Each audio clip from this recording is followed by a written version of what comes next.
Baik, Assalamualaikum warahmatullahi wabarakatuh.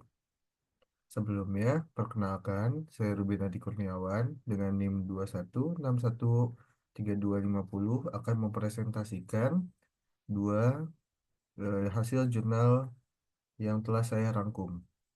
Baik, yang pertama, jurnal tentang jurnal yang berjudul The Heart and Cardiovascular System in Al-Quran and Hadith. Oke, baik. Dalam jurnal ini menjelaskan bahwa pemahaman tentang sistem kardiovaskular berdasarkan hadis dan Al-Quran. Jadi penelitian ini menyoroti bahwa ajaran-ajaran ini memiliki wawasan mendalam tentang anatomi, fungsi fisiologis, dan pencegahan yang relevan dengan kesehatan jantung. Selanjutnya dilanjutkan dengan sejarah Al-Quran dan hadis. Quran diwahyukan kepada Nabi Muhammad SAW melalui malaikat Jibril selama 23 tahun dan kemudian dikompilasi. Hadis merupakan ucapan, tindakan, dan kebiasaan Nabi Muhammad SAW yang dihimpun berdasarkan rantai transmisi yang terpercaya. Melanjutkan untuk pandangan umum tentang pengobatan Al-Quran dan hadisnya.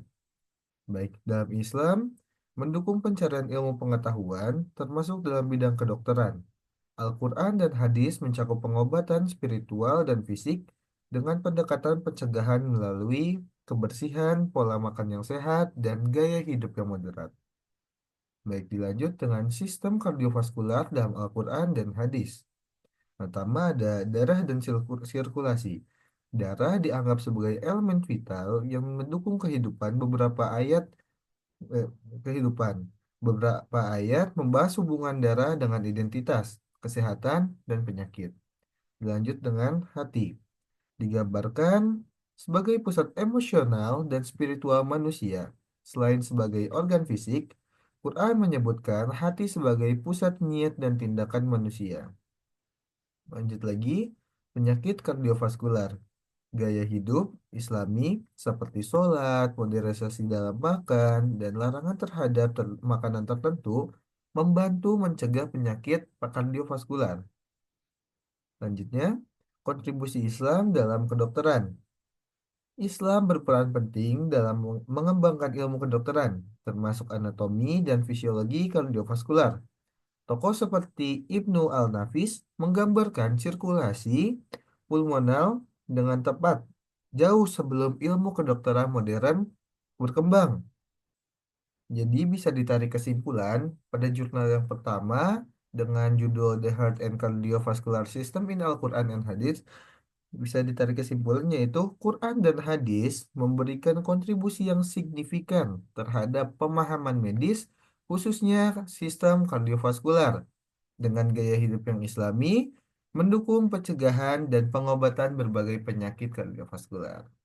Baik, setelah itu saya akan lanjut dengan jurnal kedua saya yang saya dapat yang berjudul Al-Quran Murotal Therapy to Reduce Cardiovascular Reactivity to Hand Hypertensive Pre-Elderly Subjects. Oke, baik. Selanjutnya, jurnal ini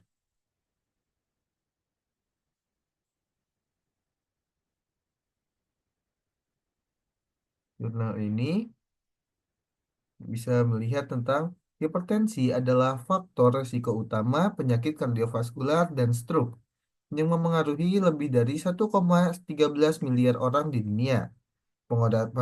Pengobatan hipertensi ini mencakup pendekatan farmakologis dan non-farmakologis. Namun, terapi non-farmakologis seperti Murotal Al-Quran menawarkan metode yang aman dan efisien untuk mengurangi tekanan darah. Penelitian ini bertujuan untuk menentukan efektivitas terapi Murotal Al-Quran dan mengurangi reaktivitas kardiovaskular pada prelansia hipertensi melalui latihan isometric hand grip. Baik, selanjutnya untuk metodologinya, pada penelitian ini, desain penelitiannya adalah kuasi eksperimental dengan pretest post-test menggunakan kelompok kontrol. dengan sampel 60 orang prelansia yang memiliki hipertensi. Rentang umurnya itu 45 sampai 99 tahun dan dibagi secara non-acak menjadi kelompok intervensi dan kontrol. Untuk intervensinya, kelompok intervensi mendengarkan murotal surah Al-Quran selama 15 menit selama 3 hari berturut-turut. Dan tekanan darah dan denyut nadi diukur sebelum dan sesudah latihan isometric hand grip.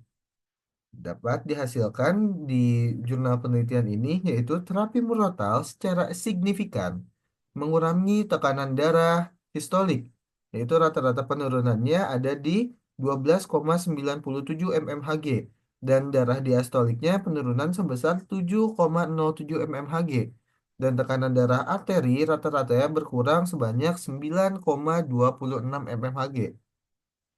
Baik lanjut, tidak ada perubahan yang signifikan pada denyut nadi setelah terapi. Lanjut lagi, kelompok kontrol menunjukkan peningkatan tekanan darah pasca hand grip tanpa perubahan signifikan pada denyut nadi. Baik, untuk selanjutnya di pembahasan efek positif terapi murotal disebabkan oleh elemen relaksasi dan meditasi yang merangsang sistem saraf simpatik untuk mengontrol tekanan darah. Hal ini konsisten dengan penelitian sebelumnya tentang manfaat terapi murotal untuk menurunkan tekanan darah. Terapi ini tidak memengaruhi denyut nadi karena tekanan darah dan denyut nadi tidak selalu berkorelasi. Baik, untuk kesimpulannya dalam jurnal ini menyebutkan terapi murotal Al-Quran efektif dalam reaktivitas tekanan darah pada prelansia hipertensi.